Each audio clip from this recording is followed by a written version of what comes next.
ಚೈನಾದ virus ಫ್ಯಾಕ್ಟರಿಯಿಂದ Covid 2.0 release ಆಗಿದೆ. ಮತ್ತೆ ಚೈನಾದಲ್ಲಿ ಆಸ್ಪತ್ರೆ ಮತ್ತೆ ಸ್ಮಶಾನದ ಮುಂದೆ ಕ್ಯೂ ನಿಂತ್ಕೊಂಡಿದ್ದಾರೆ ಜನ.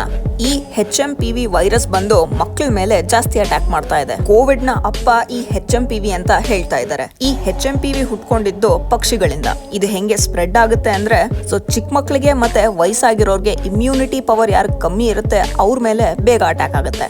ಒಬ್ಬರಿಂದ ಒಬ್ಬರಿಗೆ ಉಸಿರಾಟದ ಮೂಲಕ. ಫಸ್ಟ್ ಗಮನಿಸಬೇಕು, ಈ ವೈರಸ್ ಗಳೆಲ್ಲ ಹುಟ್ಕೊಂತಾ ಇರೋದು ಪ್ರಾಣಿ ಪಕ್ಷಿಗಳಿಂದ. ಈ ಚೈನಾದಲ್ಲೇನೆ ಒಂದ್ರ ಮೇಲೆ ಒಂದು ವೈರಸ್ ಗಳು ಈ ತರ ಏನಕ್ಕೆ ಹುಟ್ಕೊಂತಾ ಇದೆ ಅಂದ್ರೆ ಚೈನಾದ ಮಾರ್ಕೆಟ್ ಅಲ್ಲಿ ಈ ತರ ಪ್ರಾಣಿ ಪಕ್ಷಿಗಳ ಮಾಂಸನ ಓಪನ್ ಆಗಿ ಮಾರಾಟ ಮಾಡ್ತಾರೆ. ಇದರಿಂದ ಈ ತರ ವೈರಸ್ ಗಳು ಮನುಷ್ಯರಿಗೆ ಬೇಗ ಸೋಂಕುತ್ತೆ.